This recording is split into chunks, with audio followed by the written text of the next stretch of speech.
नमस्कार दोस्तों, मैं मनोज चतुर्वेदी शास्त्री। आज मैं लखनऊ में हूँ और श्री मनोज श्रीवास्तव जो हिंदू संगठनों में बहुत ज़्यादा बढ़ चढ़ के भाग लेते हैं और स्वयं का भी एक हिंदू संगठन केसरिया वाहिनी के नाम से चलाते हैं। और सच पूछिए तो आपकी हिंदुत्ववादी विचारधारा और उसके प्रति जो समर्पण है वो वास्तव में प्रशंसनीय है, सराहनीय है। मैं आज उनके कार्यालय पर हूँ और मेरे साथ श्री मनोज श्रीवास्तव जी बैठे हुए हैं। आज हम कुछ विशेष चर्चा करेंगे और बहुत महत्वपूर्ण विषय हम लोग लेंगे और आशा करते हैं कि आप इस वीडियो को पूरा देखेंगे। और सबसे बड़ी चीज़ ये है कि श्री मनोज श्रीवास्तव जी के विचार आप ज़रूर सुनेंगे और उनसे जो हमारा इंटरव्यू होगा वो निश्चित रूप से बहुत बेबाकी का होगा और ऐसा आप महसूस करेंगे, ऐसा हम आपको विश्वास दिलवाते हैं। नमस्कार मनोज जी। सबसे पहला लव है तो जिहाद कैसे आ गया? लव तो वो बच्ची कर रही है जो अंधकार में है, धोखे में है। वो तो सच्चा प्रेम कर रही है। और जिहाद तो वो कर रहा है जो अपनी आइडेंटिटी को छुपा रहा है। वो कभी राजू बनता है, कभी मोहन बनता है, कभी श्याम बनता है और उसके पीछे एक ऑर्गेनाइज ढंग से उसे आर्थिक सहयोग दिया जाता है और उसे ये कहा जाता है कि तुम एक धार्मिक कृत्य कर रहे हो। वो अपने जगह पे जिहाद कर रहा है। प्रेम तो ये निष्पाक लड़की कर रही है जो ये जान रही है कि हम किसी हिंदू साथी को अपना जीवन साथी बनाने जा रहे हैं। तो वो लव हुआ और जिहाद वो लड़का हुआ जो उसको जो है अपने धार्मिक आस्था पे आकर भूलभूत होकर वो इस तरीके का कृत्य कर रहा है। दूसरा मेरा प्रश्न आता है, ये अक्सर कहा जाता है, आपने सुना भी होगा कि जबरन धर्मांतरण किया गया। धर्मांतरण यानी राष्ट्रांतरण। इस पर वीर सावरकर ने बहुत कुछ लिखा हुआ है।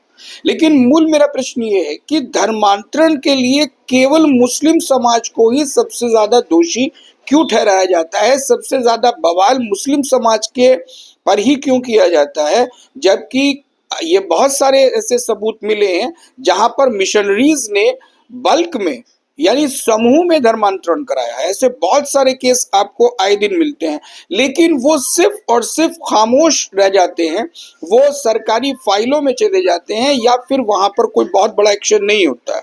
लेकिन जब भी कोई मुस्लिम धर्मांतरण होता है या कोई इस तरह का मसला होता है तो वो एक बहुत बड़ा मुद्दा बना दिया जाता है। तो ये दोगला व्यवहार क्यों किया जा रहा है?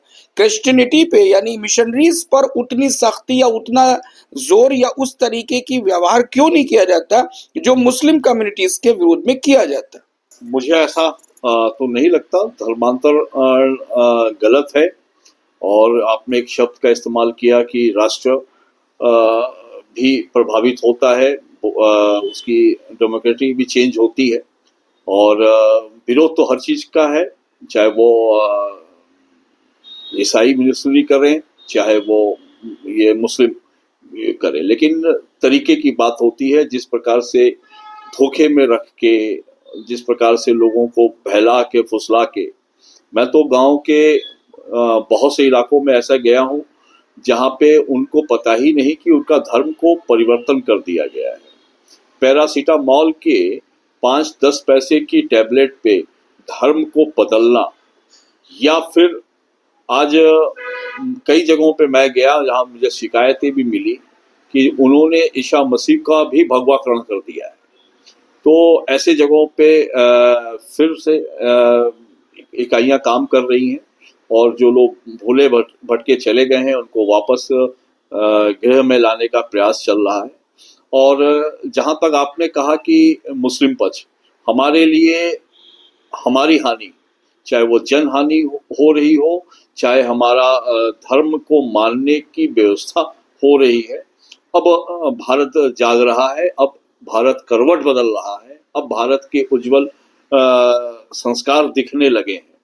अभी तो सिर्फ चंद वर्ष हुए हैं भारत को जागने में। अभी तो ये देश और विश्व का प्रदेश बदलने जा रहा है। विश्वास कीजिए कि हमारा विरोध सिर्फ एक पे नहीं, हमारा विरोध, हमारा ना कोई दुश्मन मुस्लिम समुदाय है, ना ईसाई समुदाय है। हमारा सिर्फ विरोध धर्म को गलत ढंग से परिवर्तन करने पे। एक राष्ट्र एक चुनाव की बात तो होती है, लेकिन एक राष्ट्र एक संविधान के बात पर भारतीय जनता पार्टी मुंह में दही जमा कर बैठी रहती है।